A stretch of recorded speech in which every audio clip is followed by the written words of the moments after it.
Ruby, Frankie, and Jodi Hildebrand having their day of reckoning with the judge finally saying, "Guess what?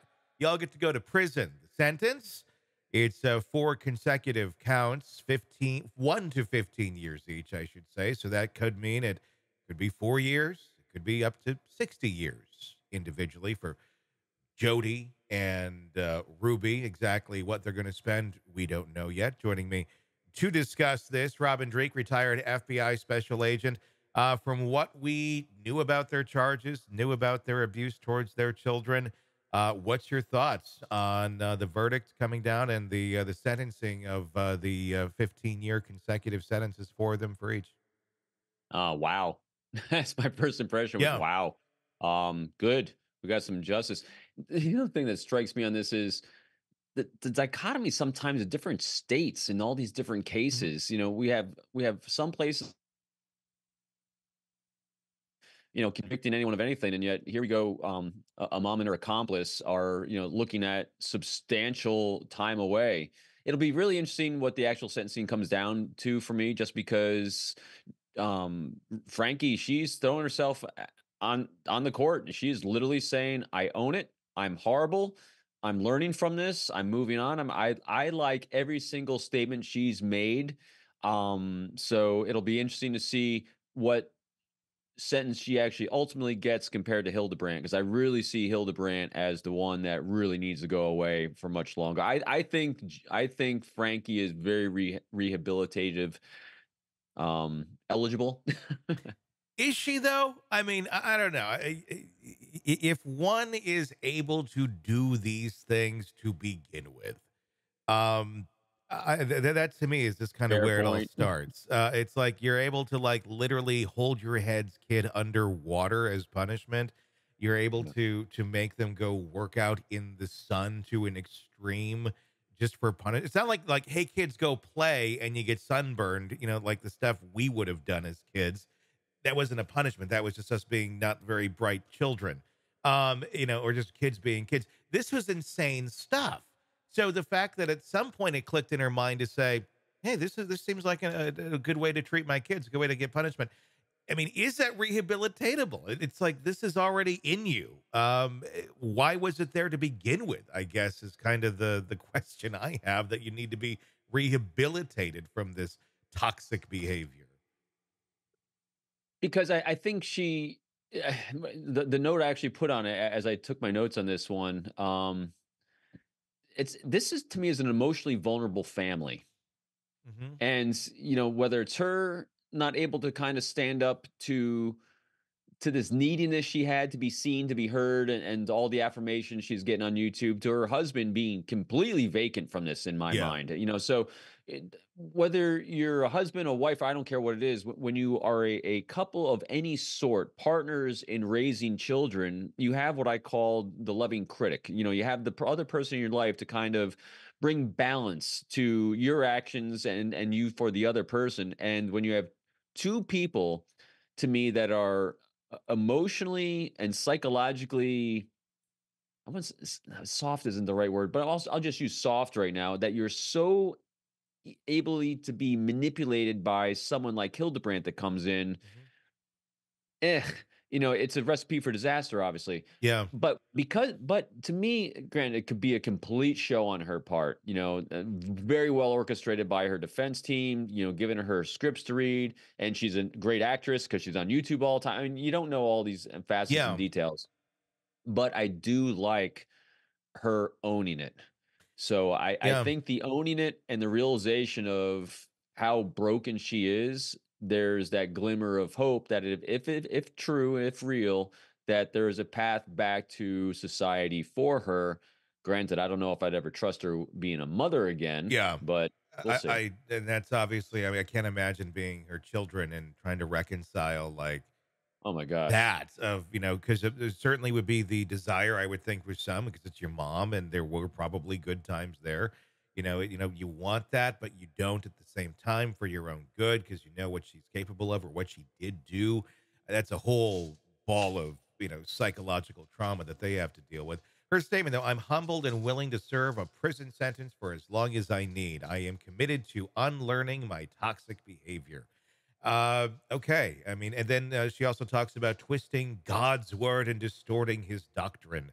Um, the fact that God was even part of the equation, is interesting because it seems maybe that's how she justified this stuff. I mean, religion can make people do some pretty crazy things if they think it's what God wants them to do. If it goes against whatever they may have been brought up to believe or the norms of society, if somehow the doctrine of what they believe in, and I'm just putting gods in air quotes here because this is clearly not like a Christian God that she's talking about, but she believed it was, or some sort of like humane one.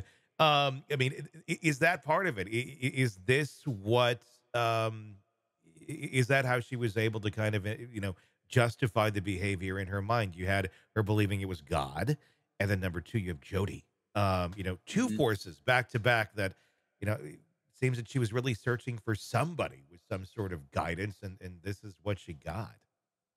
I completely agree. We have seen, and you and I have covered so many cases this year of people going completely sideways and nuts Hmm. based on religion. Whether it's the Ballows, with her and Chad murdering their four children. I mean, two children, or any of the other number of cults we've seen that and taking a Christian fundamental religion and shifting it towards their own needs Hmm. for control, Yeah. for justification of bad actions in lives. And again, when you take, I think, make up terms here, the emotionally soft or the psychologically soft mind of Frankie, then you take where she's using religion to justify some of her actions with her YouTube channel. Then you throw in a semi cult leader in Hildebrandt into that equation who's more charismatic, who's recommended by the church. I still hold on to the fact that the church recommended her as a counselor to people. Yeah.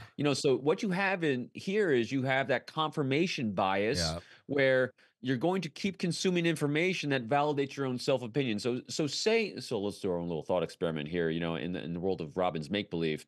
So here you have Ruby, who is having some tough love at home, and she's got a YouTube channel to get the affirmation she needs for this tough love that she's holding, and she's feeling sort of justified for her actions because the church that she's part of and her belief system says we need to be more firm with our children today than we were when I was growing up, or whatever that is. Yeah. Well, if she's starting to get some pokes from people or some outliers saying, I don't know about that. Well, that would hold weight unless you have someone that is then recommended by your own people to come in and say, "Oh no, you're doing it all right, Hildebrand. I'm an expert in this field. The church recommends me." Hmm. And so you start having this confirmation bias because you're self doubt. But now we have all these people affirming, "Oh, I'm right on." Then I'll have Yeah. all these YouTube followers saying, "Oh yeah, right on." That's a recipe for horribleness. It makes me wonder a little bit about the dynamic between her and Kevin. Kevin seems very weak. Kevin seems very much, I have no opinion. I'm just going to go along with whatever, Ruby wanted to do. It makes me wonder, was Ruby in such a place where she really needed someone to help give her direction, give her some sort of guidance? And because she didn't have it, she resorted to being the extreme, really hard parent because Kevin wasn't doing it at any sort of healthy level. He was just kind of existing. And then felt kind of like she was out of control there. Found a little bit of guidance in Hildebrandt that was also kind of an extreme hard person. So that kind of almost played a husbandish role to her. And then at the same point, you mix in the God stuff or their twisted version of it. And then finally, she felt like maybe she's on a path as opposed to being completely derailed prior to that. Obviously, in reality, she was completely derailed over here, but in her mind, she thought she was on some sort of guidance or path because her life had been so chaotic previous to this, in her mind anyway. And this gave her some sort of path to go on. Despite it being a horrible one, it was still a path versus just kind of like everything's everywhere. Yeah, the behavior brought her stability. Yeah. Ah, Well, there's lots of conjecture we can have in there, and, Yeah. and everything you said sounds completely plausible and right. But I think the bottom line on that is it from appearances, yeah, it looks like that she substituted the partner Mhm. that her husband wasn't being for Hildebrandt. Yeah. Yeah. That really kind of feels the way and the direction that it had been. The kind of stability you're searching for, Yeah. that it just went down that path. Yeah, 100%. What's your thoughts on Jodi Hildebrandt receiving the exact same sentence? Obviously, both their roles here are a little bit different here and there in this case, but is this, should it have been handled the same way where both are treated equally? You know, I wish I was in the courtroom to kind of get a better flavor for that one. I was a little surprised that she got the same conviction Hmm. that Bill did, but that kind of it kind of shows that hey, they are both guilty of the exact same thing together. Yeah, So that's good. So that's why it'll be really come down to the sentencing for me. It'll be really interesting to see if they hold Hildebrandt more accountable yeah, than Ruby. Yeah, and again, going back to Ruby's aha moments as she's stating out there, in defense and everywhere else where she's owning the behavior.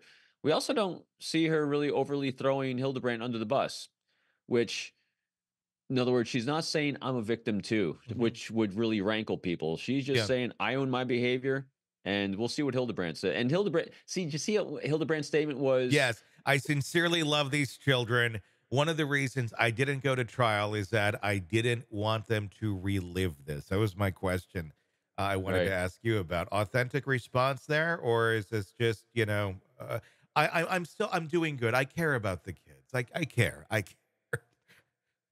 From Hildebrand, nothing sounds all genuine or authentic to me. Yeah. I think she sounds like she's reading off a script. She's really, to me, is incongruent between the words that she's saying and the emotions that she's evicting from it. Hmm. To me, Ruby is doing a much better job of that congruence between the two things Hmm. in the emotions that she has, the words that she's saying. It seems very congruent with her behavior. But I won't put it past anyone to be a fantastic actor. Yeah. Although the interesting thing with acting, if you don't have a lot of reps in it, it'll fail you Hmm.